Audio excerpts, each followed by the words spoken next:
I love when listeners reach out to me. In fact, I strongly encourage it. And I promise, if you DM me on Instagram, I will respond to you.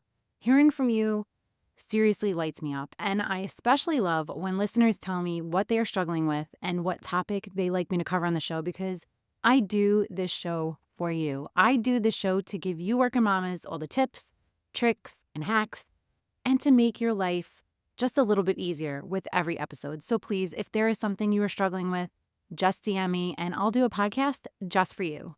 Today's podcast topic comes from a mama who is struggling with how to organize her tasks, her schedule, and her to-do list. So today, I am walking you through how to do just that. And on a side note, if this is something that you really struggle with, it's one of the things I go through with my one-on-one coaching sessions, teaching you how to set up your week, how to organize your schedule, how to tackle your never-ending to-do list so that it's not overwhelming. So don't be shy, book a free discovery call with me today and discover what is possible. You have nothing to lose, but so much to gain, especially extra time in your week, and that is invaluable. So check out the show notes for the link. Are you feeling overwhelmed trying to juggle all the many hats you wear as a working mom? Do you want more quality time with your family without distraction of work and time alone to take care of yourself and your needs? Welcome to Mom Wife Career Life. I'm Kerri, a wife, mom of 3, and a recovering perfectionist. In this podcast, I will teach you how to create balance in your life by implementing healthy habits, organizing your home and your schedule, being intentional with your time and in your relationships, and most importantly, how to start putting your needs first because no one can pour from an empty cup. Grab that second cup of coffee, or if you're anything like me, your third. It's time to dive into today's episode of Mom Wife Career Life. No mom is a stranger to a to-do list. In fact, I'm sure most of you have multiple to-do lists or post-it notes or a mishmash of notes here and there of things you need to do or you need to remember. And even if you are able to have all of those things that are in your head in one centralized list, it could still feel totally overwhelming if you don't have them all organized. When you learn how to organize your list, you learn how to be more efficient. And you'll be surprised with how much more productive you could actually be in a day. And that's what I really want to walk through today. First and foremost, stop with the multiple lists. You could have one list for work and one list for personal life. But if you have more than that, then it's way too much to keep up with. And decide on one spot for each list. My planner has room for my lists, but you can also use a notebook. That's what I used for years up until I got my Fox planner. And it could be something as simple as one of the notebooks that your kids used only a few pages of last year. That's what I literally have been using.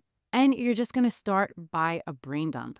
Dump out all the things in your head, all of the little things, the tasks, the errands, the calls, the emails that you have to do or make on one page. Get it all out of your head and onto that paper. Once you complete that task, then you could actually start organizing everything on the list. And here are my tips to do exactly that. Number 1. Categorize your tasks. You're going to divide your tasks into categories such as work, home, personal, kids. This helps you see where your time and energy is going and makes it a lot easier to prioritize. You can start with just doing the brain dump to get all your tasks on paper and then put them into categories. I don't mix work and personal. I have a separate to-do list at work that I keep organized on OneNote. If you have Microsoft at work, highly recommend it. You might even have it on your home computer. It's like an electronic notebook that you could have separate tabs of, and you can embed documents and pictures and links. So all of my notes, meeting notes, to-dos, important links, all of that goes in my OneNote. But at home, I put everything in my paper planner or, like I used to, my notebook. Number 2, you're going to prioritize with the Eisenhower Matrix. The Eisenhower Matrix classifies your task by urgency and important. It's a simple 4-quadrant setup with each quadrant being a different category. And the quadrants are urgent and important. These are tasks that you need to do immediately. The other one is important but not urgent. These are tasks that you can schedule. The next one is urgent but not important. These are tasks you can delegate or outsource. So any task that you could put in this category, I want you to further break down to who you could actually delegate it to, your spouse, your kids, or if maybe you can outsource and pay someone to help you. And the last one is not urgent and not important. These are tasks that you could either eliminate or just reduce the amount of time you spend on them. This is something you could start doing until you get the hang of identifying your different tasks, but over time, you really won't need the 4 quadrants. You can just use highlighters to kind of differentiate the different groups. Number 3, break down large tasks. I talk about this all the time when I talk about goal setting. You're going to take those large tasks because they're overwhelming And if you just put the large task on your to-do list, you're never going to be able to cross it off. Like one of my large tasks is decluttering my basement, which is pretty much a project. I can't just write declutter my basement on the list. I had to break it down into tasks like dry out paint cans, recycle chemicals, organize wrapping paper, declutter my party supplies. Those are all things I can tackle in small time blocks. So you're breaking down the big task into smaller, manageable steps.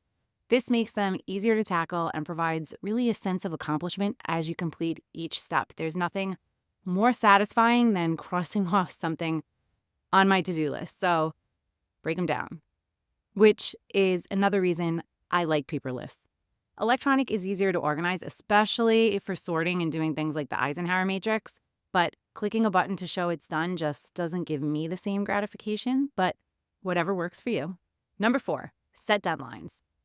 You're going to assign deadlines to your task. Even if they're self-imposed deadlines, it helps you create a sense of urgency and can really improve your focus and your productivity when you're looking at your list. Some people work better under pressure, so if you're that type of personality that procrastinates or waits until the last minute, this might be a great process for you. For my declutter project, which seems to be never ending, I actually schedule the donation pickups at least every other month. Not that I'm a procrastinator, but it really lights a fire under me to keep me accountable because I know I have to have something out on the curb for that pickup. So think of ways that you can light a fire under yourself. Number 5, use a digital tool or planner. So I use both my paper planner and digital planner. There are tons of tools out there like Trello, Asana. I also use MeisterTask for my business. OneNote, love it for work. Google Calendar, I use it for everything.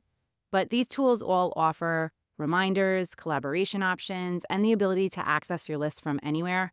A paper planner can be just as effective for those who prefer a tangible format, but I really recommend at least a Google Calendar that you could share with your family, at a minimum your spouse, because I live by my Google Calendar. It is the way we communicate, and I use my color coding. Each of my kids has a separate color, and if there is something in my calendar for my kids, I invite them to the event so that it shows up on their calendar too.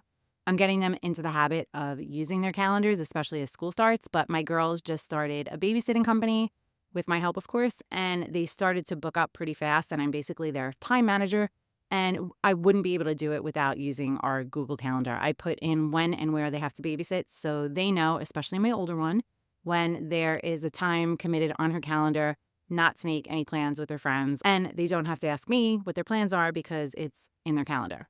And this is something you can review with your family every week. It's really a great way to start getting into the habit of having a family meeting. Just start with aligning on the things that are happening in the week and where you may need their support. Number 6, do daily and weekly reviews. You should spend time each morning and each week reviewing what you have going on that day and that week. You could either do it as part of your evening routine so you can fully prepare for the next day, or if you get up early in the morning, you could do it then too. But preparing as part of your evening routine can really help you sleep better, especially if you have anxiety. Mom tip, I link my Google Calendar to my Alexa, so anyone in the house can just ask, Alexa, what is on my schedule today?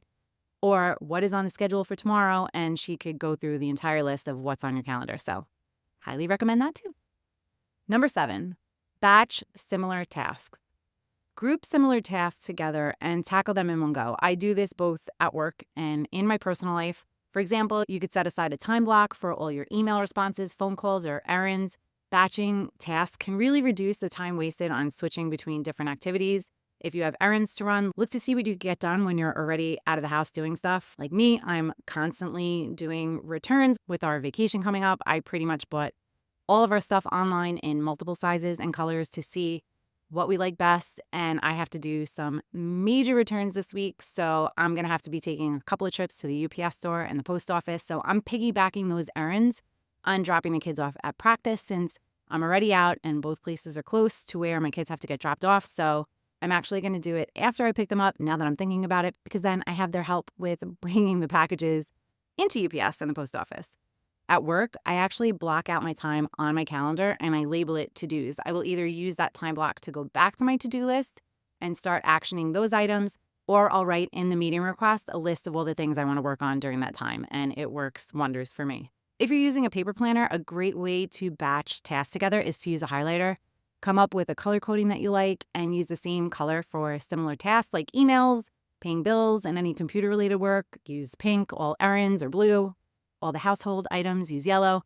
Whatever colors you like and what helps group them. Now there's so many beautiful different shades of highlighters that you can go crazy. I'm a big colored pen and highlighter person, so whatever works for you, whatever lights you up. And then if you have daily pages in your planner, you can just highlight the time block using that color and know that you have to refer back to your to-do list and you tackle those items in that color during that time block. But I have enough room in my paper planner where I could actually write out the items, and I prefer that because, again, you get the satisfaction of crossing it out during the day.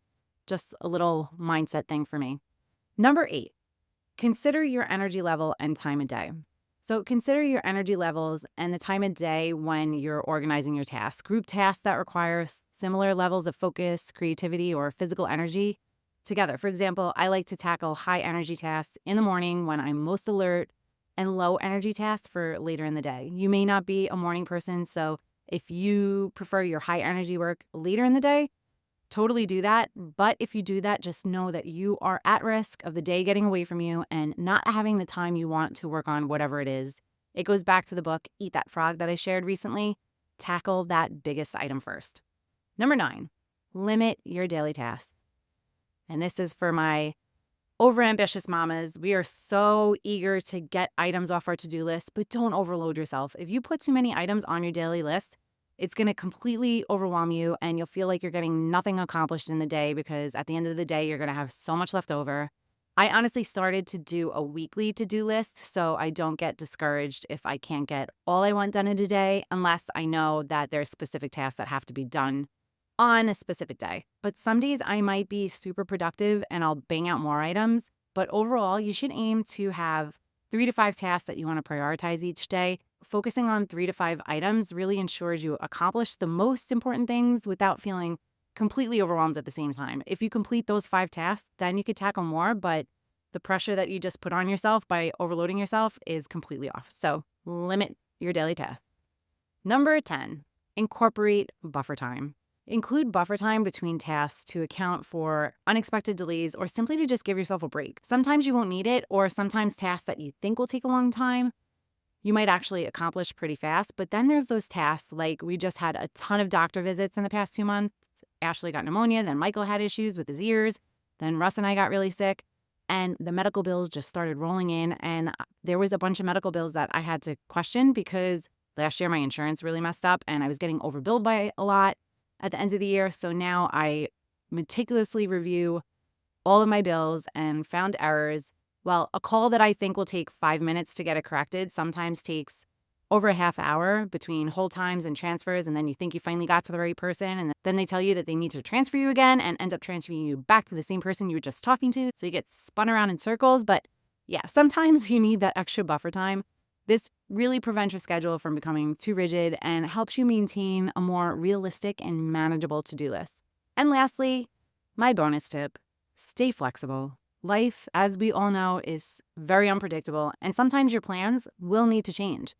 Be flexible and willing to adjust your to-do list as needed without feeling guilty. Stop with the guilt. The goal is progress, not perfection.